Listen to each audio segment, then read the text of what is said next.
Bíblovi, a potom starším, že jo, o celém jeho životě. A Konstantin Bíbl a jeho dílo se, myslím si, na začátku jeho literární dráhy stalo takovou radostí, že uspořádal několik sbírek a hlavně taky napsal o Konstantinu Bíblovi diplomovou práci. Že? Dalším takovým milovaným autorem byl Karel Konrád, vznikla další práce a další díla, ale přesuneme se právě do knihy pro děti a mládež a zejména do různých taky rolí, které Zdeňka doprovázely. Už v roce 1958 nastoupil do státního nakladatelství dětské knihy, později samozřejmě Albatros, a nejdříve byl redaktor, pak zástupce šéfredaktora a pak šéfredaktor kritické revue pro dětskou literaturu Zlatý mán, ke které si myslím, že je dobré a záhodno se zejména v 60. letech, kdy se na ní velice podílel, vracet. Do této funkce se vrátil ještě krátce na počátku 90. let, ale nebylo to jednoduché a dokonce nás spojila taková jedna událost, že Zdeněk Slavý myslel, že bych mohla tuto revue přejmout, ale v Albatrosu si to nepřáli, takže revue za chvíli zanikla. Jejich chyba.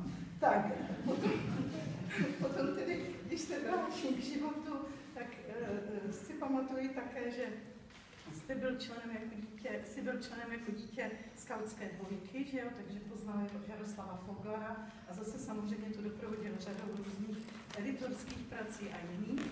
Ale teď půjdeme k té původní tvorbě. Na mě třeba, kromě tedy samozřejmě různých takových zajímavých, mimořádných publikací, které třeba Zdeněk tvořil se svojí ženou Dagmarou Hotovou, což třeba byl Kocour Vavřinec, takže tady máte autora. Myslím si, že všichni jsme téměř prošli nějakým sešitem nebo knihou Kocoura Vavřince, tak se mi strašně líbila i mezinárodní aktivita, protože Zdeněk stál u takového projektu Tajemství oranžové kočky se to jmenovalo, ta knížka, do které každý autor z různých země, třeba Joši Tomavima, jestli si dobře pamatuju, Otfried Preussler a jiní, napsali vždy nějakou kapitolu a byla to opravdu zajímavá kniha, která měla veliké mezinárodní renomé. A z těch titulů vlastní tvorby asi mám nejradši 3 banány a Petr na pohádkové planetě. Prostě pro takovou neskutečnou imaginaci nečekanou, kde se ten Petr všude může objevit a vlastně jak to s těmi 3 banány bude a třeba se najde nakladatelství, které ji vydá. A taky jsem četla pohádkového detektiva Břetislava Hostivita, který skrýval v sobě takový náboj detektivní, taky zajímavý a mnoho dalších knih, které vlastně Zdeněk dětem věnoval a napsal. A také ještě nezapomenu na některé tituly editorské, které se týkaly poezie, že jo? A většinou to byla poezie milostná a taková opravdu intimní, která je velmi kterou velmi obtížně třeba pořád třeba dospívajícím dětem můžeme přibližovat. Takže já myslím, že toto ocenění, které Zdeněk Karel slaví v letošním roce, což je tedy 50 let, kdy vznikly československé IBY, dostává, tak je velice krásné a moc mu blahopřeji, ale hned pro všechny.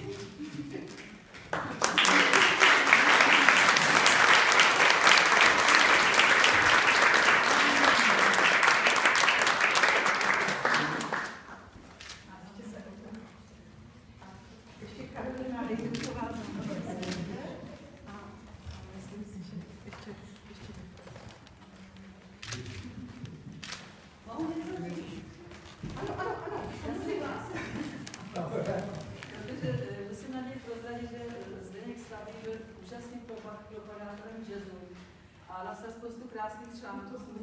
Byl to takový jiný Lubomír Doručka a dělal taky krásný pořady na Vltavě o jazzu. Takže...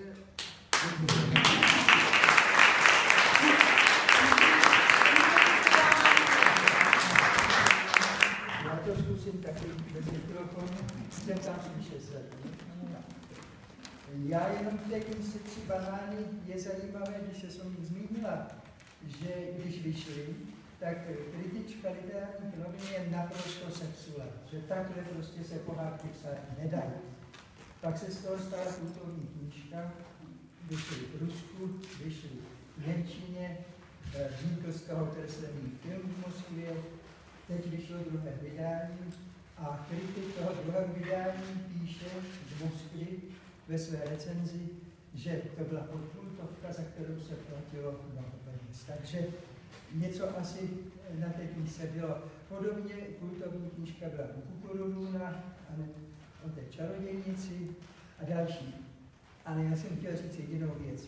Když jsem před 5 lety získal cenu za celoživotní práci s dětskou knihou Albatrosu, tak jsem to pochopil jako varování, že už bych měl nějak prostě uzavírat a měl bych prostě vydat počet. A jenomže jsem to, přiznám se, nesplnil, po těch 5 let, co uplynuly, jsem měl tolik práce a pracoval jsem dál na tomto jiném i hudebním poli, musím říct, takže jsem se k tomu nedostal. Já toto beru jako druhou výzvu, abych tu rekapitulaci udělal a myslím, že by to se patřilo. Jenom když tu byla řeč o Zlaté máji, tak my jsme vlastně ve Zlaté máji svou anketou mezinárodní přispěli k tomu, že roku 64 tady byla obrovská konference v Praze o dětské literatuře. Dokonce my jsme tehdy byli velmoc v 60. letech. Velmoc v dětské literatuře, velmoc v pohádkách, obdivování nejen východem, ale i západem. Zlatý máj, u nás se říkalo vždycky Sovětský svaz náš vzor. Ne, Sovětský svaz podle našeho vzoru Zlatého máje udělal svůj časopis dětské literatury. Když pak byl rok 68, my jsme pozvali redakce, které mezi tím vznikly v Německu, v Jugoslávii, aby se přijeli podívat, že u nás žádná kontrarevoluce neexistuje. Samozřejmě nepřijali, ale byl to jeden hlásek prostě k tomu všemu. Asi to bude v podstatě všechno. Jenom ještě jednu věc. Mě vždycky zajímala mezinárodní spolupráce. Nebylo to pouze v knížkách, jako je Oranžová kočka nebo Meluzinka Milka, když jsem prostě si řekl, tu knížku bych mohl napsat sám, ale jak by to bylo, kdyby třeba pokračoval japonský autor Yoshitomo Imai?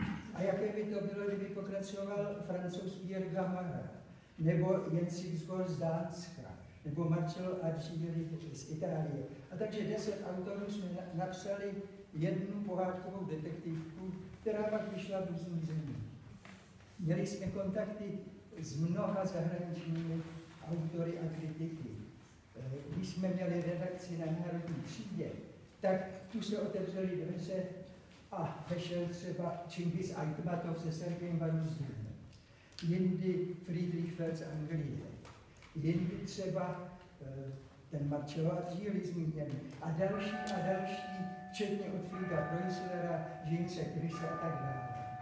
Myslím, tehdy právě na základě činnosti Zlatého máje vznikla idea, že jako Bratislava měla a má Biennále ilustrací, že u nás bude prostě nějaký institut, který se bude zabývat teorií a kritikou dětské literatury. Jenomže pak namašírovalo vojsko a všechno bylo potřeba. A já jsem měl o sametové revoluci chvilku dojem, že dětská literatura půjde hodně dolů, že zvítězí pouze obchod a zvítězí makulatura. Ale stále s větší radostí, a důkazem je i nakonec Zlatá stuha, si cením toho, že už pár let vidím, že ta dětská literatura má opět svoje dobré parametry. Teď jenom, aby vyšel článek, nebo aby byl projev aspoň jednoho politika, který by veřejně řekl, že dětská literatura je nesmírně důležitá. Děkuji vám.